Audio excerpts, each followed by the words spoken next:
And a big howdy and hello and hey, how you doing to all of our auto enthusiast friends circumnavigating the globe. That would mean that they're going around the globe. Yes, it would. Well, if you're going around the globe and listening to this, welcome to yet another sedulous episode of V8 Radio, Kevin. Ooh, sedulous. Mm-hmm. Sedulous. I feel like I'm in a spelling bee. Sedulous. Use sedulous in a sentence.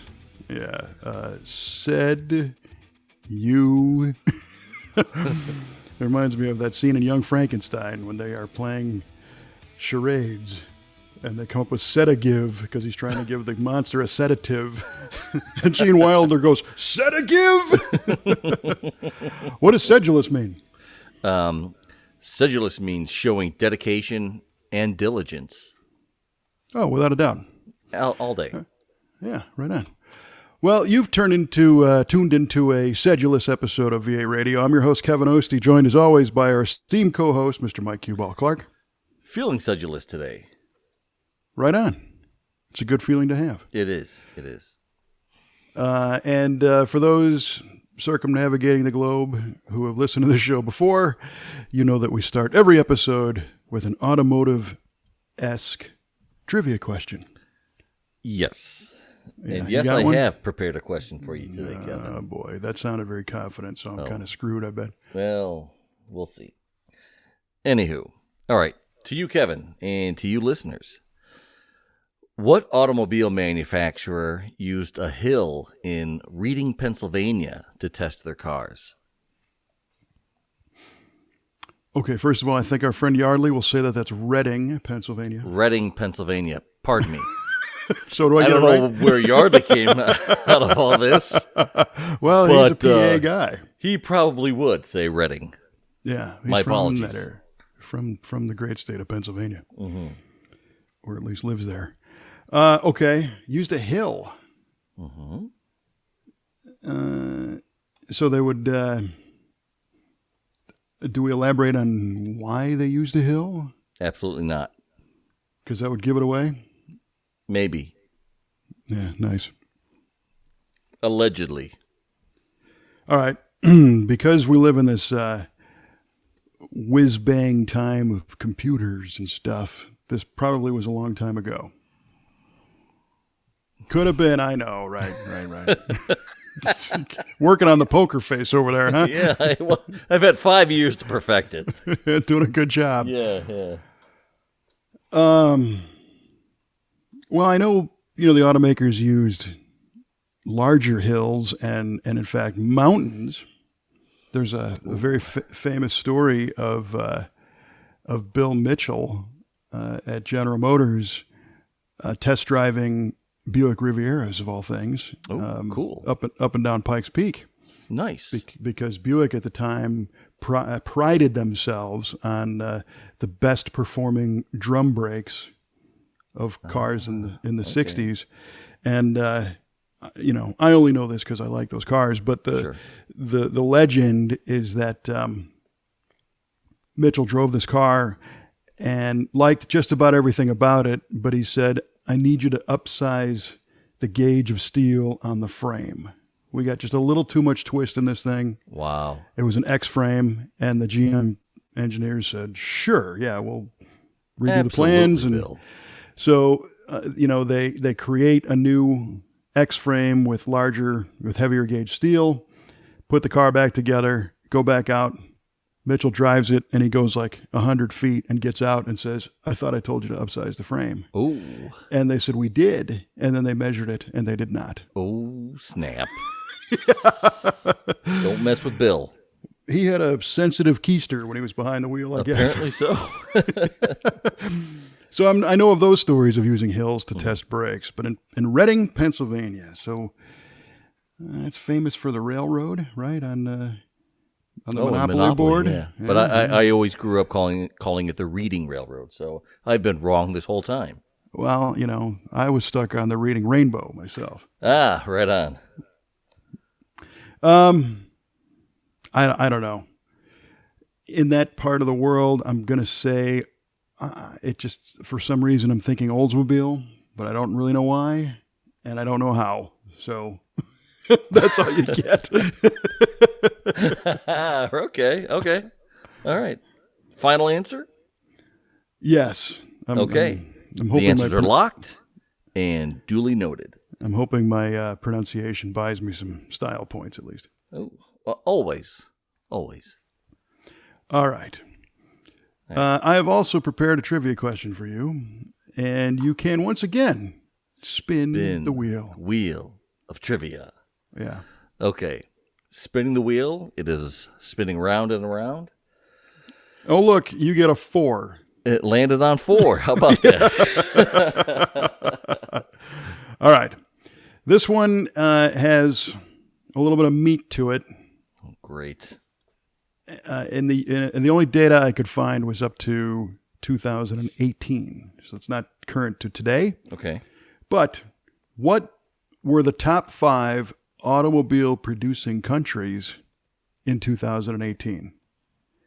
Top 5 automobile. If you get any of the total numbers of vehicles produced from any of the top 5, you get a bonus. All right. So in 2018. Mm-hmm. Okay. Well, I'm going to go with the United States. Going to go with South Korea. All right, slow down. I have to. Yep. I never got to the pot of gold at the end of the Reading Rainbow, so I got to write this out here. All right. So you say USA, and then SOCO. Do they call it that? I don't know. They do now. Yeah. Right on. All right. Japan. Japan. Okay. I'm going to venture a guess and say, let me see. I said United States, South Korea, Japan, Germany. Deutschland. Let's see. Yeah. And I'm going to go with China. China. All right. And I have no idea what their numbers are for any of those countries. Do you want to just throw a number out? I'll throw a number. I'll throw the number for the United States and say annually they produce 100 million cars a year. 100 million cars per year. All right. Okay, to recap. I like that question. That's a cool question. United States, number 1. Is this in that? Was that in any kind of an order? Did you want it in order? No, I'm just asking. It adds color and flavor to the question if you did, but it doesn't have to be. Well, I like color and I like flavor. So we'll say U.S. number 1. Okay. We'll say Japan number 2. Bam. South Korea number 3. SOCO. Germany 4. 3. The big D gets 4. And China 5. And China in 5th. All right. That's great. We have all kinds of multiple dimensions on that one. Yeah, man. Great question. We got geography. We got ranking. We got numbers. Whew. I know. It's mind-blowing. It is. All right. Well, we will reveal the answer to these riveting questions at the end of the show. And boy, everybody's going to be so much more enriched with their lives when that happens. Of course. That's what this show does. We're enriching. Yeah. In fact, that may be next show's overselling adjective. An enriching episode. Like an out-of-tune carburetor. I resemble that remark. Sure. Okay, so lots going on. Timely time of year. Last time we were talking about the SEMA Show and all that stuff. And guess what? Tell me. You're going. I am going. And you knew that. I knew that. I am. I'm beyond excited to be asked to go this year with you guys. I am, and this time I'll be able to get pretty much the entire experience except for the reveal, the Monday night reveal. I don't think I'll be there in time, but that's okay. Yeah, no, that's great. You're going to have a busy week, my friend. Yeah. All right. Kelly asked me to remind you that she has your flights and room stays booked. Perfect. I did get a confirmation about the rooms, but nothing regarding the flights yet. But I know that we'll get all that figured out. Yep.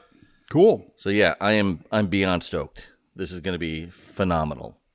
So you get there on Monday night, correct? And then you're staying the whole week and leaving Saturday? Saturday morning, yes.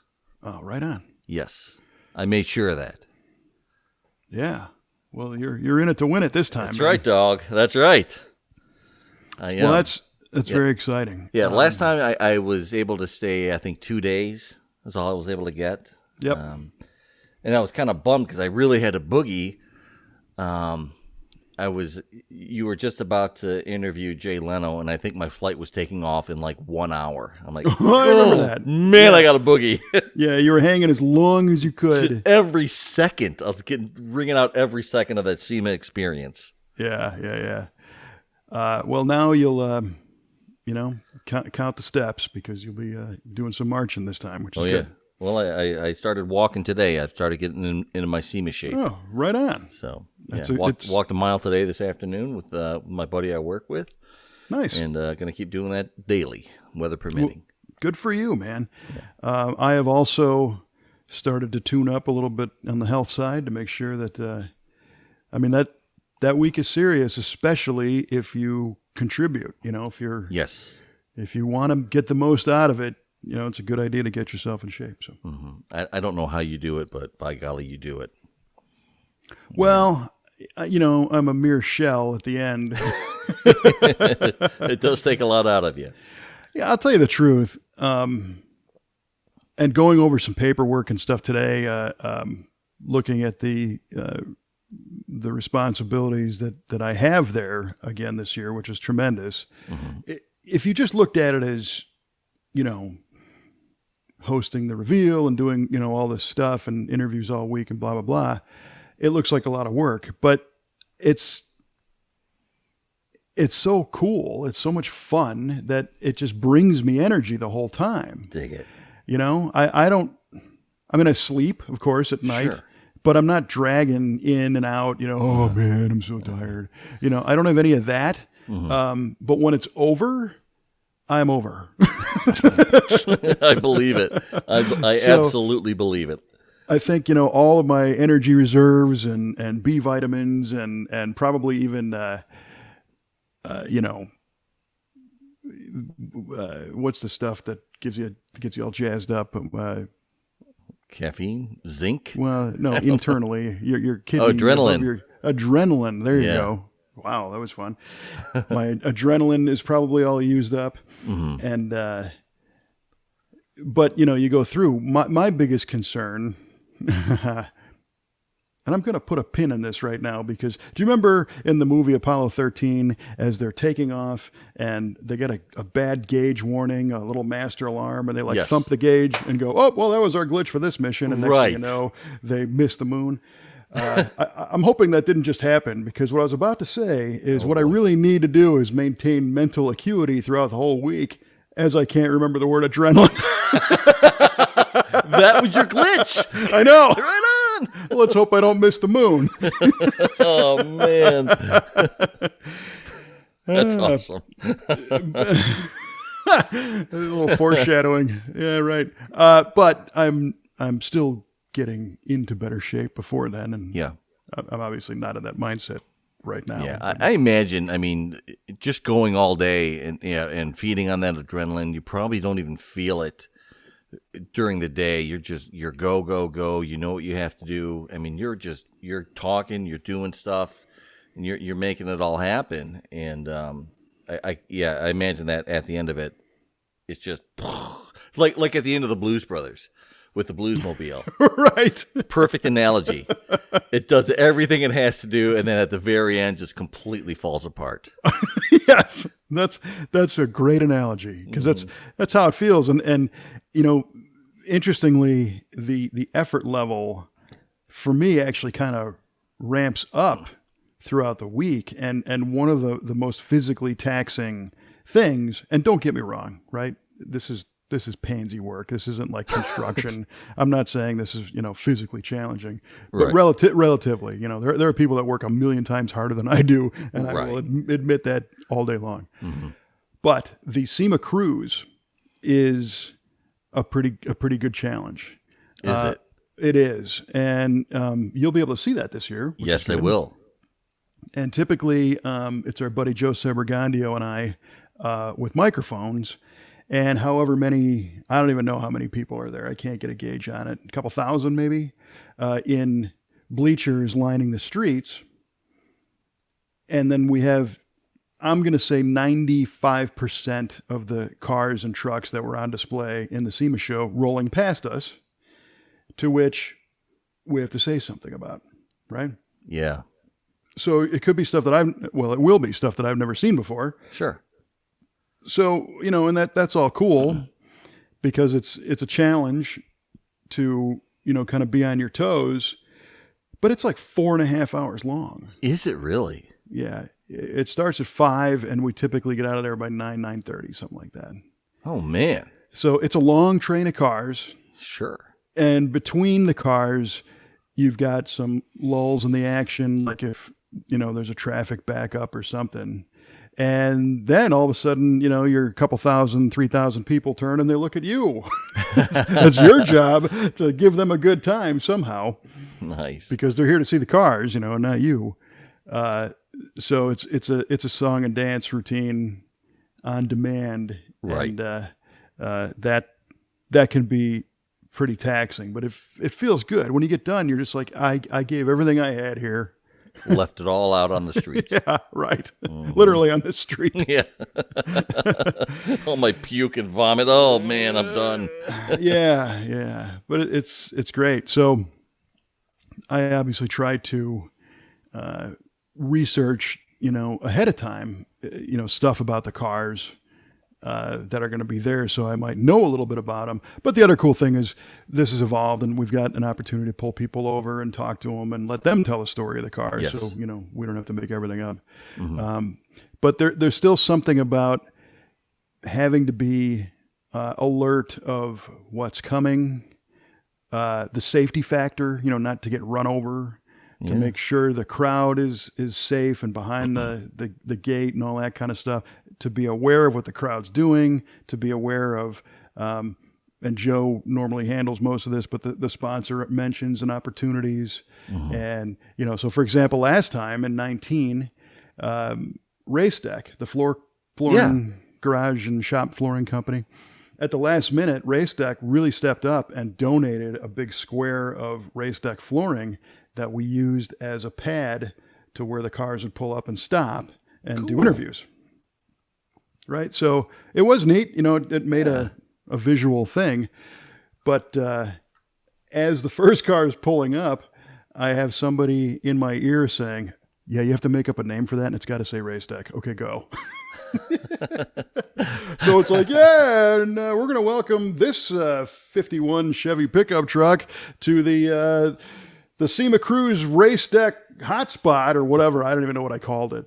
Welcome to the Race Deck Winner Circle. Here we go. Right, yeah, Winner's Square. Yeah. So it keeps you on your toes, and it's just a lot of standing at the end of the week of a lot of standing.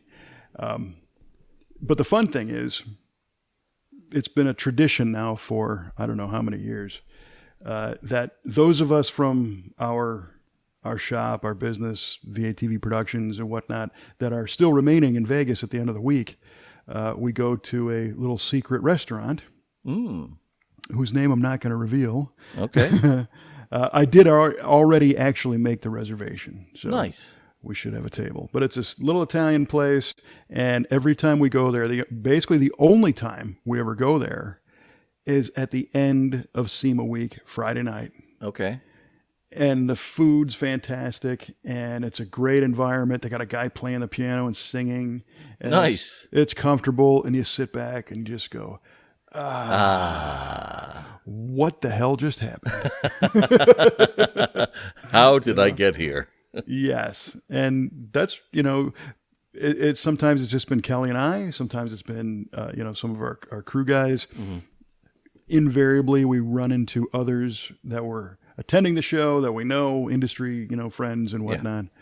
And that's turned into something that I really look forward to now, because that Cool, release at the end Yeah. is a reward in itself. It's just like, Nice. we made it, we did it. Here we are. Yeah, right. Well, let's talk about it. Yeah. Or not. Or no, or not. Let's stare at the wall. Let's enjoy our chicken parm and just be cool. That's it. Yeah. So you'll be part of that because you'll be in town. Right on. Cool, man. This is awesome. This is great news. Yeah, it's very cool. Yeah. Thank you. I don't know. Thank you. Appreciate it. You haven't gotten your assignment list yet. No, So. I have not gotten my assignment yet. I have a feeling this is going to be a phenomenal growth opportunity for me. Mm-hmm. By the end of the week, I'll have new skill sets I never thought I would ever develop. Well, that's what the whole thing's for. Mm-hmm. And our last episode, we were talking about how the people that don't get it or don't know how to maximize that experience. Well, just today, as a matter of fact, oh boy, I saw a Facebook post in one of the groups that I'm in, and somebody released a document that articulated how many of the OEs are going to be on display. Because typically Ford's got a big booth, GM's got a big display, right? Honda, Toyota, they've all got something. And this year is a little precarious, and there have been companies that have chosen not to go and different companies that are coming. But the original poster was suggesting that this was a lot of OEs, which it was. It was a great showing. In fact, some of the OEs, GM, I think, has 4 or 5 displays this year, if I'm not mistaken. No kidding. So some have stepped up and really increased their presence, which is cool. And he posed the question at the end saying, so do the OEM manufacturers belong at SEMA, the aftermarket trade show? I mean, come on. I think absolutely they do. Absolutely. That's the correct answer. Yeah. And there was people, and we can get into the reason for that, but there was people responding saying, no, that's stupid, man. That sucks. They don't belong there. This is, SEMA started as a performance parts thing, and who cares about a new Ford whatever, and if I want to go to a new car show, I'll go to LA or Chicago or a dealer, and blah, blah, blah. And just negatively rained all over this. No. That is not the right attitude.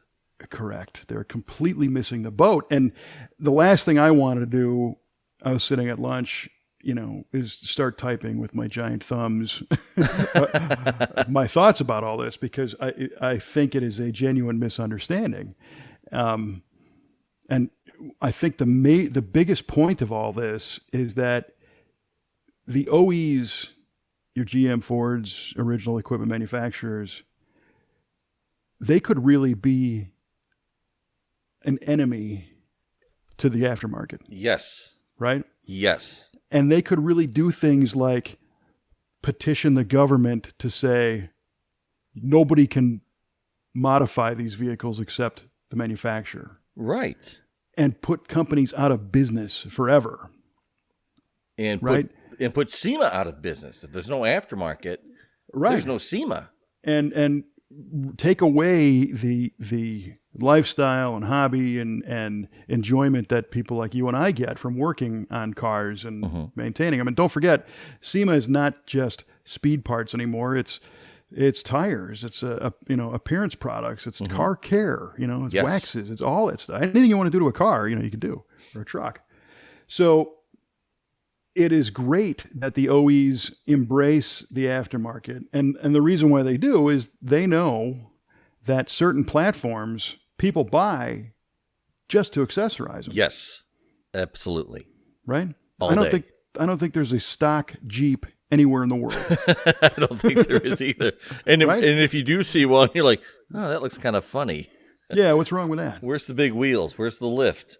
Yep. Where's the giant spare tire on the rear with the LED ring around it? Yeah, where's all the lighting? Where's all the fender flares? Where's the gear rig on the top? You know, Where's my Overlander tent? that's it that I just fell out of. So, yeah, and the other thing that the what Jeep could do is they could very easily make all that stuff themselves. Yep. And start to nibble away at the aftermarket's opportunity. And they do, there are, factory branded stuff. In fact, Kelly just saw a Chevrolet truck accessory commercial, which she said she'd never seen one of those before. And I know I have, but I was trying to think when the last time I saw an accessory commercial. I thought it was kind of interesting. Yeah, but if you walk into any Chevy dealer, you'll see, like, near the service department, you'll see like a billboard with their accessories that are available for your GM vehicle. Mm-hmm. In fact, years ago when we built the Lose Change 69 Camaro, the owner's son was a designer at GM doing those parts. Right.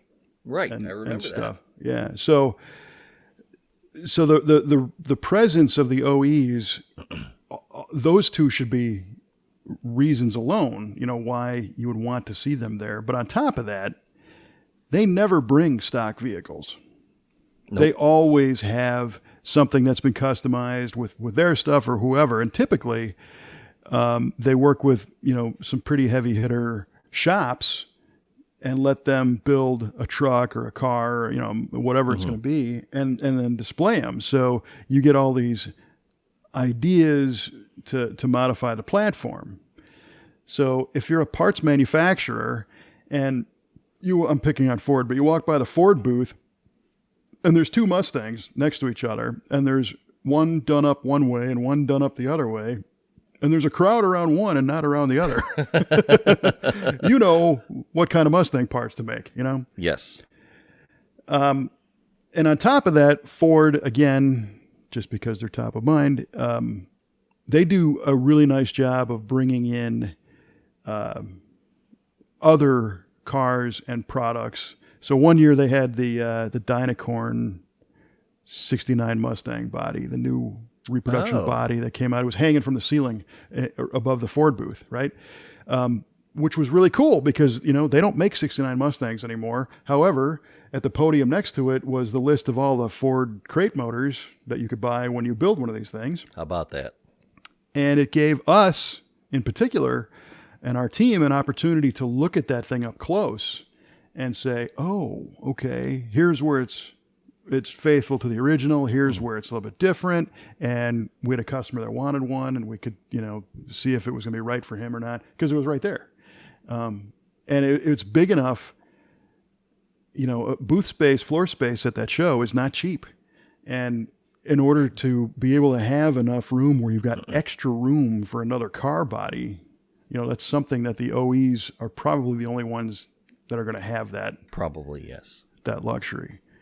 And then one that I missed because I was working at SEMA Central the whole week, and I didn't get a chance to go through the show. But again, at the Ford booth, and this might have been the year you were there, when they had the Le Mans winning GT40 on display. Maybe. Yeah, the red one. So to me, it's about the most significant American race car ever. And yes. This is the real one is in the booth. Man. Right? So here's a whole ton of reasons why I think the OEs, belong there. And if you look at so one of the comments, again, somebody in the Nelly negative side was talking about how because of some of these companies pulling out that, who's going to take the place. So at the same time, I would far rather see General Motors add another booth space than to see an empty booth space. Yes, I would agree with that. Right? When have you ever walked past, some custom vehicle and go, yeah, I have no interest in that. I'm going to keep walking. I mean, even if it's not your speed, it's you're going to take notice. Yeah, for sure. Yeah, again, if it's not your speed, it's not your taste, but most of the time you can appreciate the workmanship and the ideas. Maybe you can grab an idea from it and apply it to your car. Say there's a wheel that you like. Say, oh, I really like that Halbrand knockoff. I want that for my car. Mm-hmm. Or look at the velocity stacks. Ooh, that would look really cool in my car. The rest of the car, maybe not so much, but this one piece, yes. Mm-hmm. Or look at the color. Exactly. Yeah. Look at the color. Look at the interior. Look how they stitch the console up or whatever. And that's what that show is, and of course, obviously, the number one function is the trade organization to conduct business there and that side of it. But it was surprising to me to see enthusiasts complaining about the OEs having, a presence at the SEMA show. And it brings me to this topic that you and I kind of discussed before. Uh-huh. It always surprises me how, for lack of a better term, angry or passionate certain people get about cars or things they don't like. Yes. They do become very vocal. Right. And I can't believe they put an LS in that car. Holy cow. And that Pontiac, yeah, right. Yeah. I hear a lot of that. Sure. So, and I get it, you're not going to do that. Right. Right. But I think social media has contributed, and the current political climate in this country, if not the world, is starting to put people against each other more and more. Yes, I could not agree more with that. People are definitely being pitted against one another. Yes. And to me, I look at your, fairly true to form 67 GTO, mm-hmm. and it can be parked next to a guy who puts a Japanese 2JZ motor in a GTO, right? And I still consider all three of you, you two and me, to be brothers. Yes. Yes. Now, will I give him a little crap about the Japanese motor? Yeah, but I know full well that thing is probably going to be a lot faster than yours. Yeah, it's going to scream. Yeah. And it took something to do to get it in there, mm-hmm. and the engineering and the passion to build it. Yes. And what should be happening is your 67 and the 2JZ and me should be aligned against the rest of the forces in the world that are trying to get rid of these cars. Right? Yeah, but as long as we keep fighting amongst ourselves, and those not other against forces each other continue to do their thing. Right. And I think, the reason why people, or one of the reasons why people are so adamant is maybe they're just used to defending themselves or calling out stuff in politics or other parts of society where that's, mm-hmm. It's, maybe a good thing to be us versus them and adversarial. But in the car side, man, when you step back, it's like, no, guys, we can't be doing this. Right. Yes. Don Keefe, who's a big Pontiac guy, he said it at one of our club meetings, Cruising Tigers meetings. Like, listen, we cannot have all of this infighting about, what's a real car and if there's an LS motor in it and you ostracize him. We have to be together on this. I mean, look at Studebaker. There's probably not a Studebaker around within 100 miles that has the original engine in it anymore. Most of them have small block Chevys in them. But the Studebaker enthusiast community is great, and they accept each other. Mm-hmm. Even despite their different tastes in vehicles or how they build their cars. And we need more of that across all of these model lines. Yeah, and when I totally agree with that. And when you start to drill down and look at stuff kind of from, a third-party perspective. So the 32 Ford guys, mm-hmm. they don't care what engine's under the hood, right? As long as It's cool and it runs. Yes. It could be a flathead, could be a Right. small block Chevy, could be an overhead valve Ford, could be a Cadillac, could be a Buick Nailhead, could be an LS, could be a 4-cylinder, from a Coddington built one with a Lexus motor, and it was a contender for the America's Most Beautiful Roadster. Everybody loved it, right? So how can those guys, get away with doing that? But if you flip the hood on a Pontiac and see an LS and a GTO, it's end of the world, right? Yeah. I think a lot of people are holding on too tight to what was original and not seeing what can be. Well, I'm trying to think of, so how did that evolve or devolve, however you want to look at it? And here's my line of thinking, all right? So the whole hot rod world kind of started, a little bit before World War II, but mostly right after World War Correct. II. And, the story is widely told that, a lot of American GIs came home and they've learned new skills. They've learned how to, weld and build stuff. And the ones that stayed here, Rosie the Riveter, and all the skill set of the American, population became more technical. And the servicemen and women after the war had experienced, adrenaline, to use that word again, in ways that most of us will never imagine. So they might have been in a bomber or in a P-51 Mustang fighter plane, or even on the front lines and the heart's pumping. So they come back and it's suburbia, white picket fence. Nothing going on. No, which is ideal, but it's like, I want a thrill. I want something loud and fun and fast. Well, look over there. There's a 20-year-old, 32 Ford body sitting next to some guy's house. I'm going to hop it up. I'm going to get this thing for $1 or 10 or, whatever. Right. Give the old man $15. And I'm going to look around and see that, well, it's got a flathead 60-degree V8 in it, but it's kind of blown out. But hey, that new Chevrolet motor. Yeah. Right? And then you get Hot Rod Magazine telling you how to put that Chevrolet motor in a 32 Ford on the cover this month. Well, yeah, I'm going to go to my Chevy dealer, or I'm going to find a wrecked car. Yeah. And I'm going to swap that over. And I'm going to go fast. I'm going to have a great time. And everybody loved it. Right? So I think part of the key there's a couple of elements. And one, the biggest element, I'm going to say, is there was no nostalgia at that point for the cars. Yes. It was a And what 20-year-old car, and they wanted to go fast. Right. And maybe that car had a 4-cylinder in it. I'm putting a flathead V8 in it, or I'm going to find that small block or that new overhead valve Oldsmobile engine that just came out. Let's do that and just scream down the road.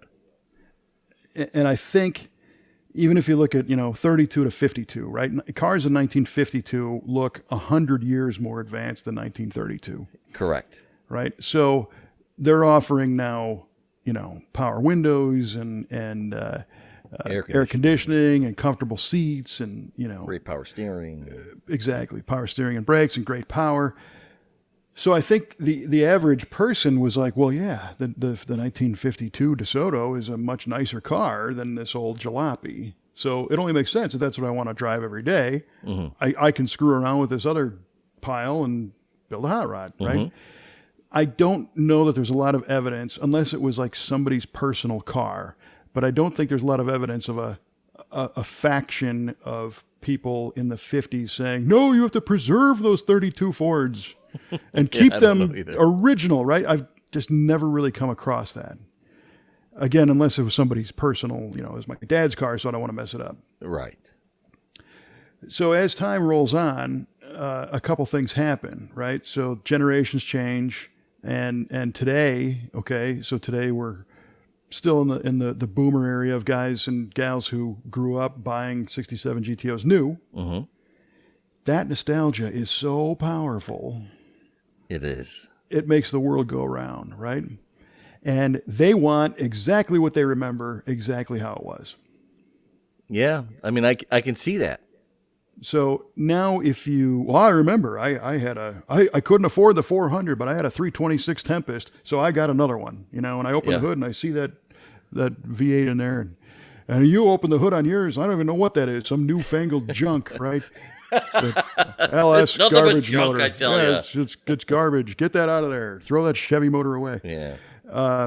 Because it's screwing with the experience and the memories that they had. Right. It's almost invalidating that their experiences and their feelings when somebody goes against that and does put that LS or that Chevy engine in that Pontiac Tempest. Like, well, how dare you? How could you even think about doing that? Yeah. Yeah, exactly. It's like when somebody hands you a diet soda and you weren't expecting it. Right. Get this garbage out of here. Right. It's a drink. It's basically the same flavor. It's just not quite the same. Mm-hmm. So you have that. The other factor I think that came on is the market. So in the 50s, a 32 Ford wasn't worth very much. It was an old car. Mm-hmm. But throughout the 70s a little bit, the end of the 80s definitely, the 90s, of course, today it's crazy. The market value of muscle cars and earlier cars is through the roof. It is. So there are those who either have a fear or just some kind of thought process that if you change that, you've killed the value. So therefore, your change is bad. Yeah. That makes me crazy because your car's only worth what someone's willing to pay for it. If it's a car that you plan on keeping forever, do what you want, man. I mean, free reign. If it's a car that you're worried about value and you feel that doing an engine swap from your God, sorry, I heard my daughter playing the saxophone. I was going to say it's music to my ears or whatever. But you keep that stock engine in there because it will preserve the value of it. Because I don't know, maybe you do want to sell it one day, and you feel you have to maintain the integrity of the vehicle for the next person. And there's definitely something to that. I mean, if you have one of the 869 Trans Am convertibles, you can't touch that car. Or one of the Hemi Cuda convertibles, do not touch it. Yeah, or even a 67 GTO with the original motor and whatnot. True. You could find a Tempest if you wanted to build something. Yeah. And I also think that the rest of the hobbyists, right, the peer pressure from those who might not know a whole lot about this stuff, but have watched auctions on television and hear news stories. Did you hear that car went for $200,000? You can't change yours. Yeah. So now there's all this pressure. It's like, oh yeah, I hate the way this thing drives, but I can't change anything. No. Because my whole neighborhood will throw eggs at me, and my wife will say I'm an idiot because I ruined it, and whatever. Well, the good news is everything is changeable back to factory stock if that's where you want to go with it. Certainly to a degree. To a degree, right. Yeah, and we've been down that route. A fun one a few years ago, 66 Olds 442. Yes, I was just going to bring that up. Yeah, it was a beautiful forest green color with a black vinyl top, and it was an original 400 4-speed, positive traction, limited slip Oldsmobile. Yeah. And what did you do? We put an LS in. Ah, dang it.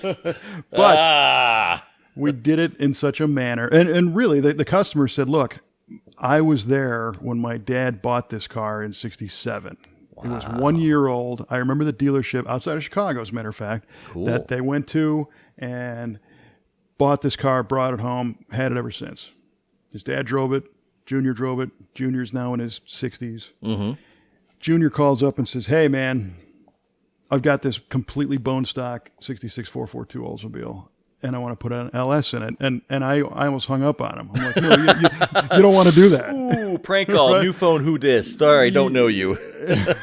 Exactly. You don't really want to do that, do you?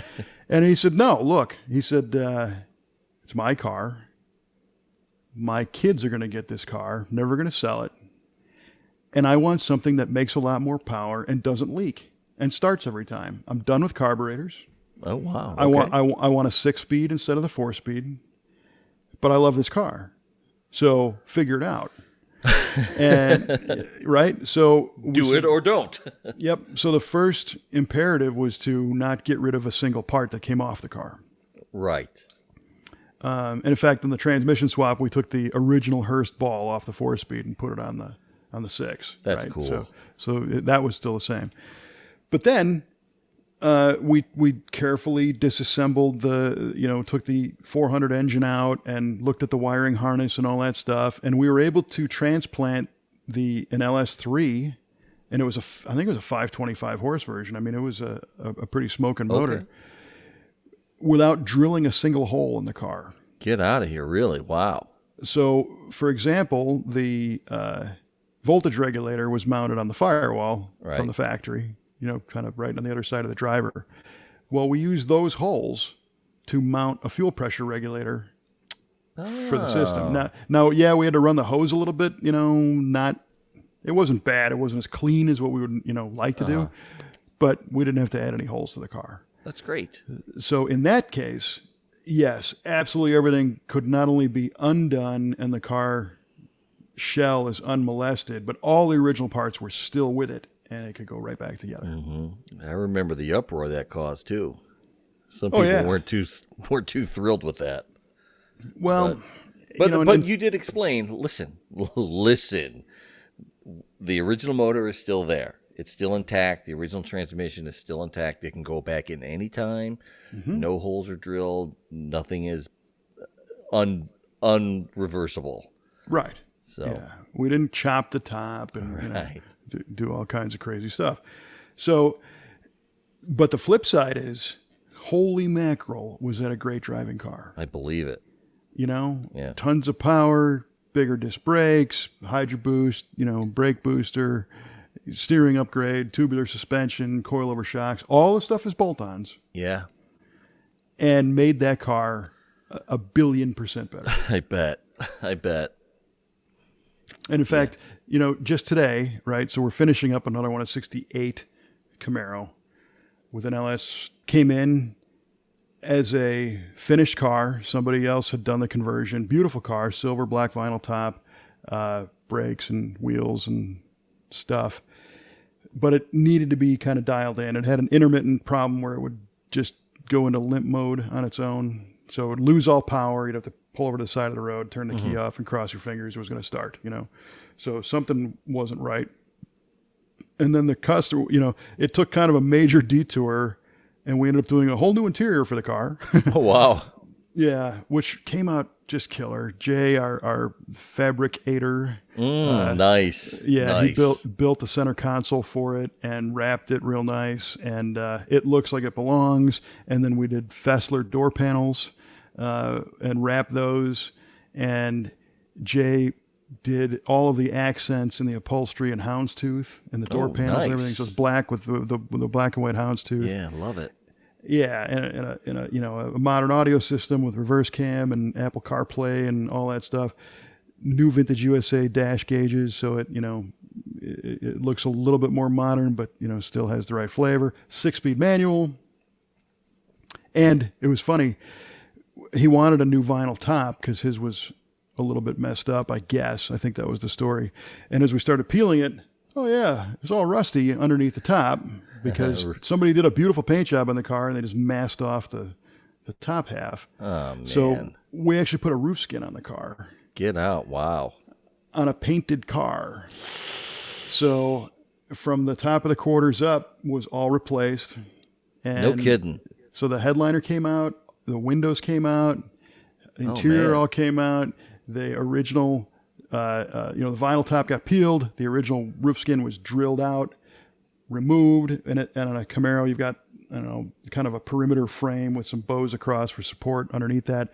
That all got treated and rust removed and epoxied and painted, and then the new skin went on and it was properly pinch welded, and the lead seam was replaced on both sides, and then that got painted, and then Jay put a new vinyl top on that, and all the trim back on.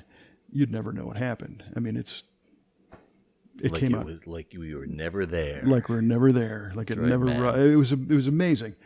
So it was funny because all this other work was happening, and the car's getting ready to go home. And I said to Trevor, "Hey, this car came here because it was going into limp mode. Did we ever find that? Because I think all of a sudden it's getting all this new stuff, and I don't remember anybody really driving this car." And he's like, "Yeah, we need to drive it and recreate that because Oh, boy.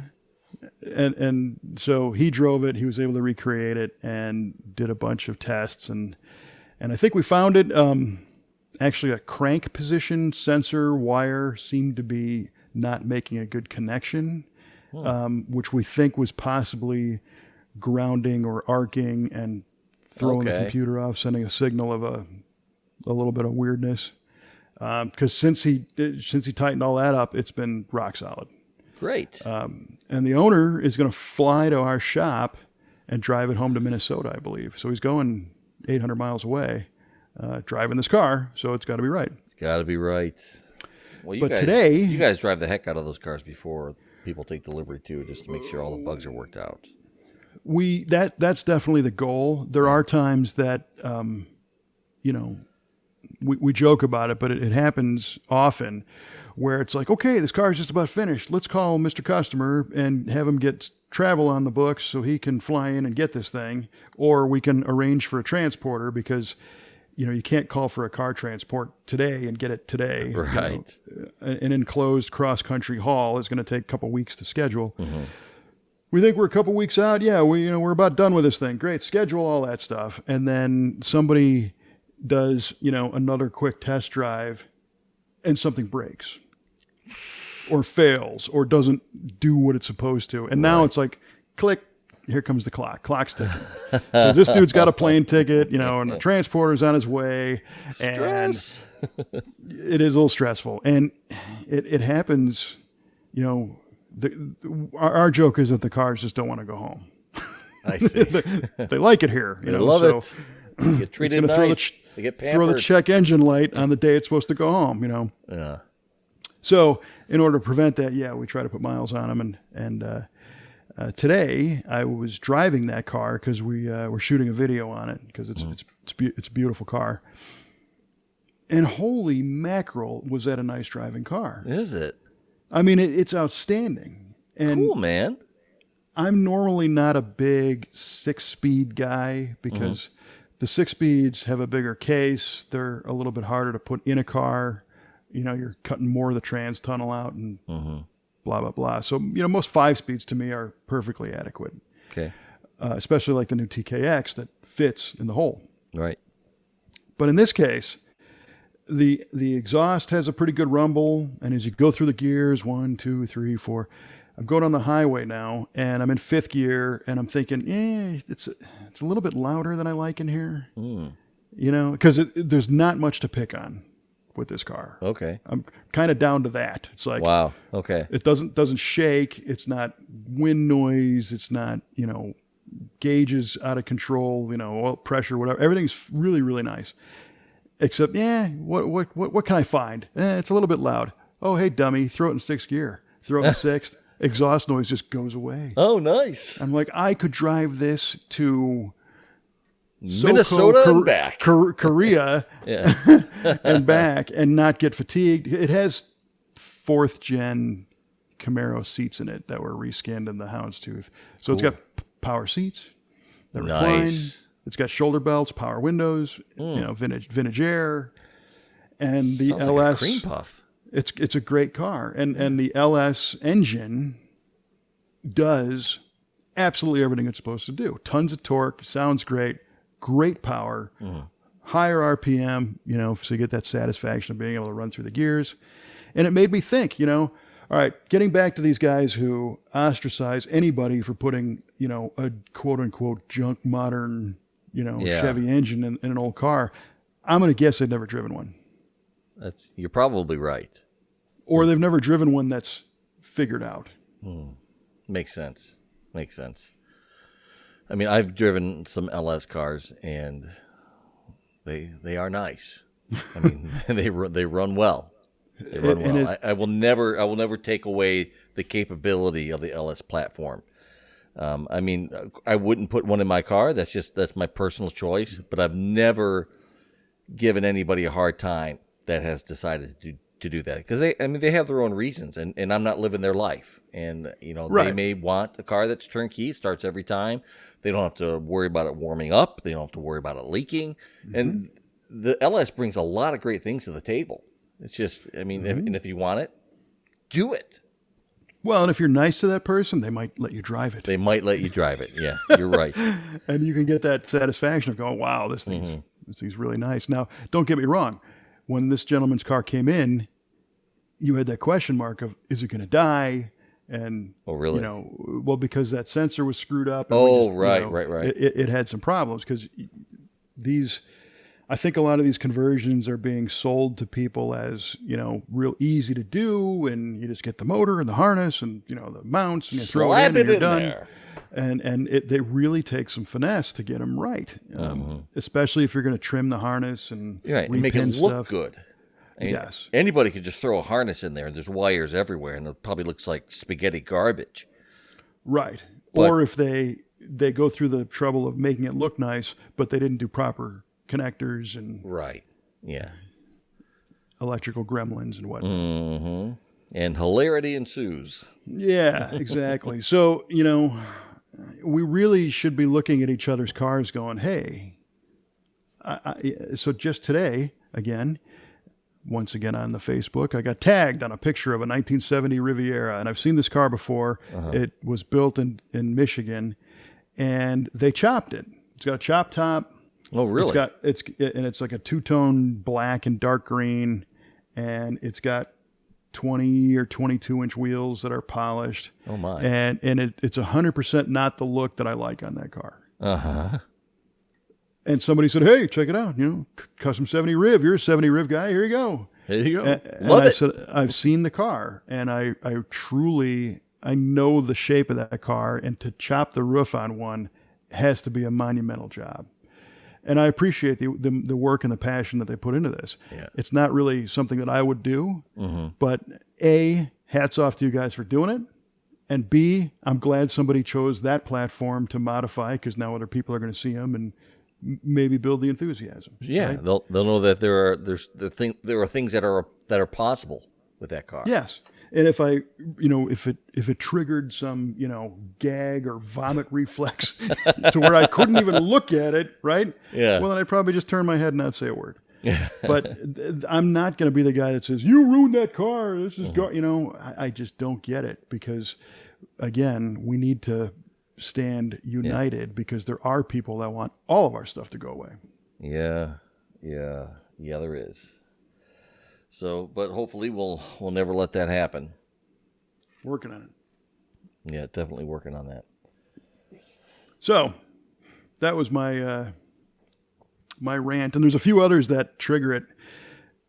Lowered suspension. Really? Especially trucks. Yeah. Oh, you ruined that truck. Oh. Can't use that one. Yeah, sure, I get it. So, somebody who uses a truck for a living who's not a car enthusiast, Sure. they're not going to get it. But, a fellow enthusiast, so the guy lowered it. You lifted yours, right? But I think we can all agree that squatted look has to go.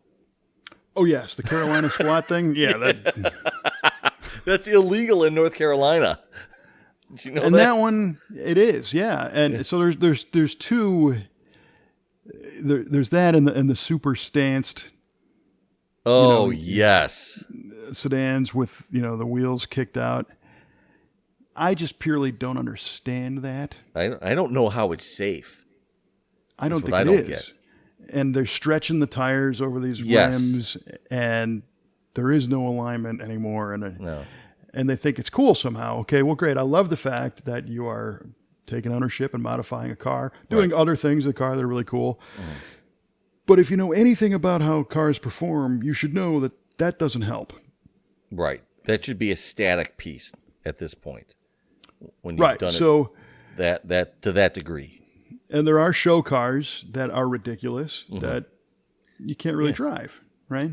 Yeah. Or they're so nice, and the lowriders are another one. You look at some of these lowriders in anywhere in the country, but the guys that are plating, the brake lines and it's amazing. These really, really is 40 different colored candy paint jobs on the frame rails underneath. I mean, just an insane, etching and the most insane level of detail. And they're not going to drive them because they don't want to screw all that up, Right. And it might be on 13-inch, 100-spoke Dayton wire wheels, gold-plated wheels or something. Yeah. Yeah, with hydraulics and everything, and it probably doesn't. And I think those guys, they know it doesn't. They're not going to go out and win an autocross with this thing or whatever. No kidding. But I love those cars. Yeah, they do amazing things. They really can do amazing things. They do. And it's a culture and a community that's that is, unfortunately, I think they're used to being picked on by the outside world. There's a stigma there. But the minute you see anybody with a lowrider or a group of those, and you demonstrate that you think they are cool, you are in the family, and it's a great time. Right. You're invited to the cookout. Yep, dude, I can't believe the amount of work you did in this car is awesome. And then whammo, you're like family. Yep, absolutely. The lowrider community is probably one of the most inviting and most forgiving, I think, of anyone. Because like you said, they will, if you show interest in their car, they will love you. And they'll show you everything about it and tell you everything that's going on with it and do stuff and have it bounce and, articulate and do all that crazy stuff they can do. It's amazing the amount of work and effort that goes into that. Yeah, and some of those guys, it might take 2 weeks for them to show you everything on the car. Yeah, no kidding. They're just so detailed. But again, it's those guys kind of versus the general public, and it shouldn't be those guys versus other car factions. Right. The stance guys, the only thing I can hope for is that they evolve out of that. Maybe they get behind the wheel of something that really, handles well or whatever, and they go, oh, maybe I don't need to be doing that. Because it just kind of it goes against everything else. But again, I'm so happy that it's a generation of people that are enthusiastic about cars. Yes, it shows. I mean, even though that stance thing is, I think it's dangerous, depending on how it's executed. It does show a lot of creativity, and they are doing something to their cars, and that's what we want. We want activity in the car culture. Yep, exactly. So that's the moral of today's story, kids. Right on. Yeah. Well, in the meantime, we have a couple of trivia questions. We do.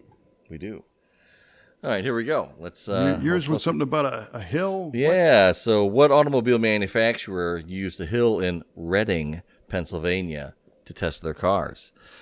And Kevin, you ended up landed on Oldsmobile, and unfortunately, that's not correct. Of course, it's not. The correct answer is the Duryea Motor Wagon Company. You suck. We have created history here on the V8 Radio Podcast. 2 weeks with the same answer. Yeah. And I got it wrong both times. Both times! What's the matter with you, man? 2 weeks with the same, different question, same answer. Do we go for a third?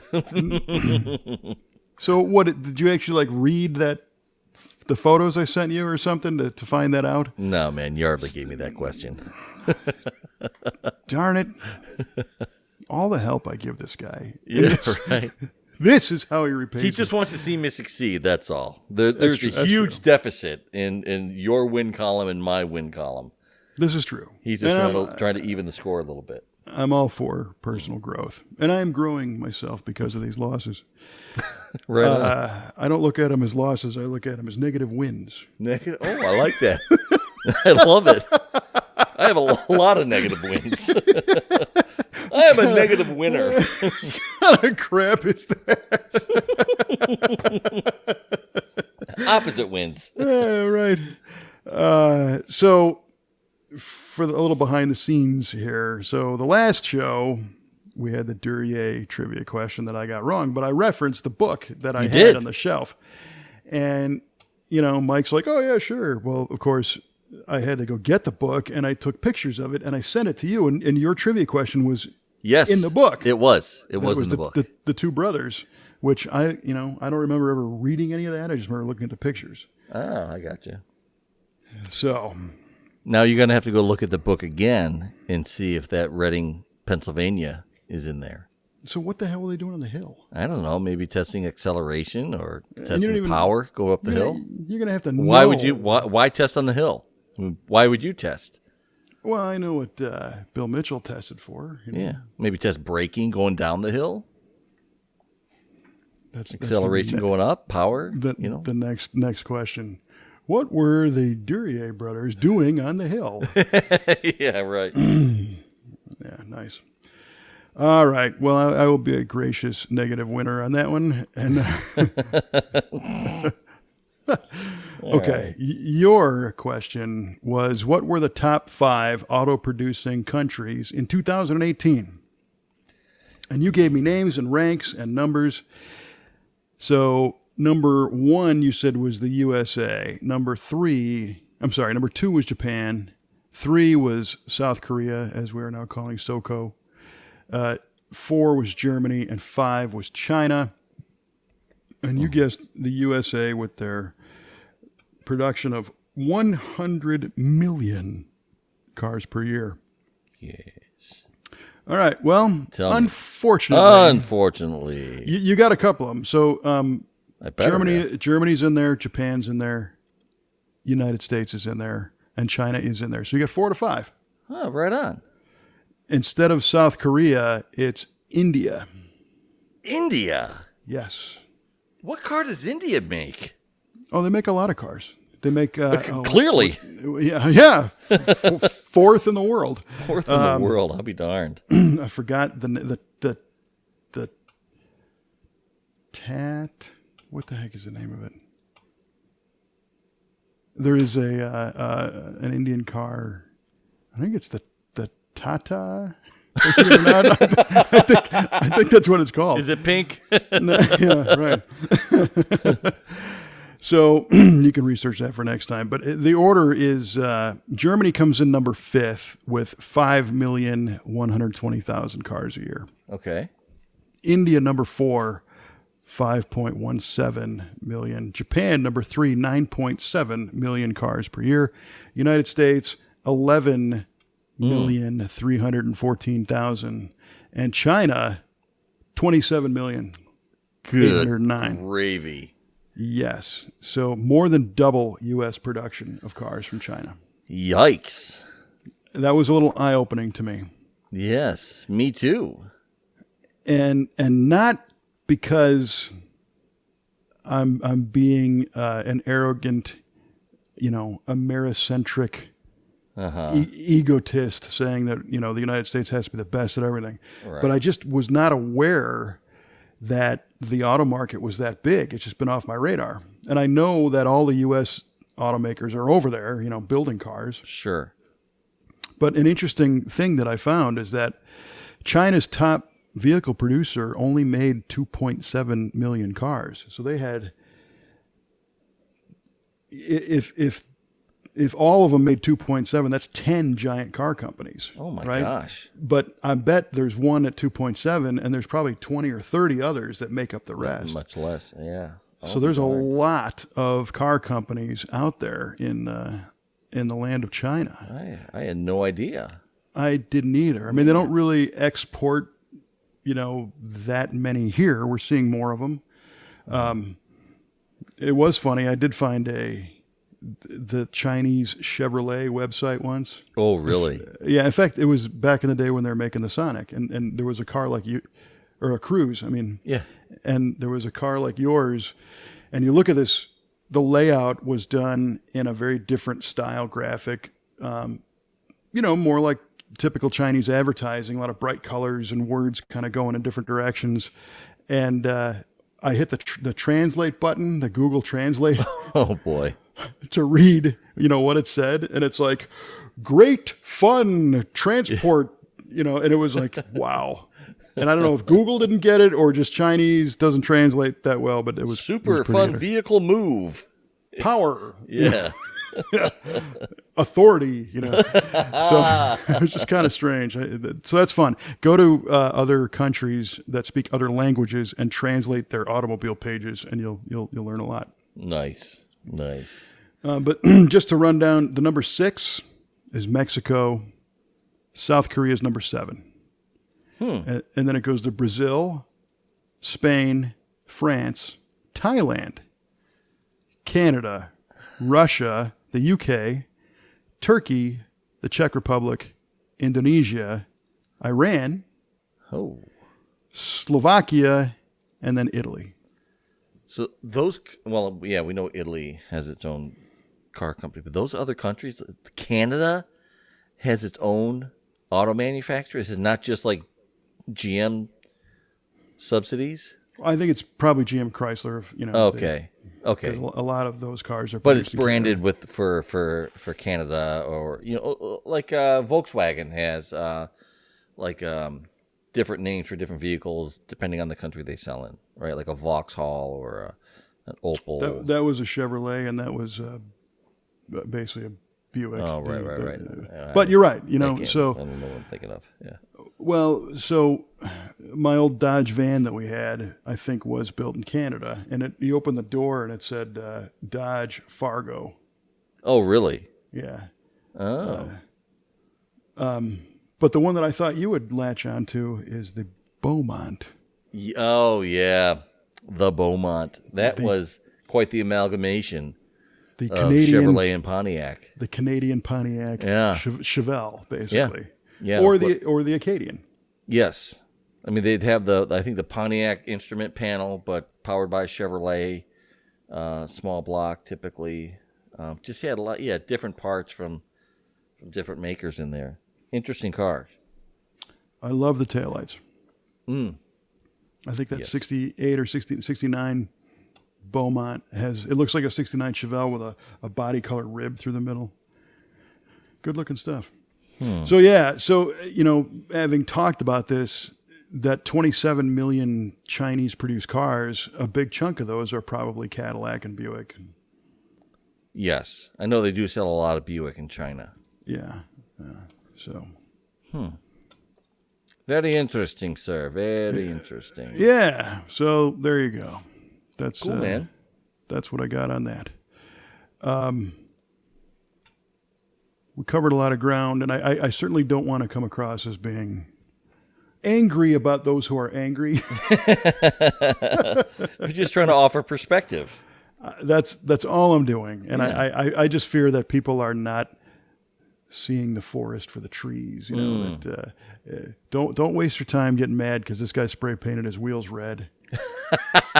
Right? If you don't like it, don't paint your wheels red. Congratulate the guy for taking the time to do something on his car, and the two of you fight the power together. That's what what I'm screaming right there. Right on, man. All right. Well, if you enjoyed this and sat all the way through it, congratulations. Unfortunately, there's no prize outside of the opportunity to listen again if you subscribe. Winner, chicken dinner. That's right. And our SEMA countdown's getting close. Maybe next time we'll touch on a little bit more. I'm sure we'll do a couple shows before then. And I'll be making my triumphant return to the Muscle Car and Corvette Nationals this year. Yes, right on. I got the email that I am the official MC. Oh, cool, man. For the show, so that's cool. Missed it the past 2 years for various reasons. Yep. And so we'll talk about that too. So hit the subscribe button. Come check out the new website at v8radio.com. And that's about all I got, man. Yeah, leave us a Google review and rate the show, please. There you go. So, for Mr. Mike Huball Clarke, I'm Kevin Oeste, reminding you of an old proverb. May the next bird dropping sit on your paint a minute less than it takes to leave a stain. Oh, man. On V8 Radio.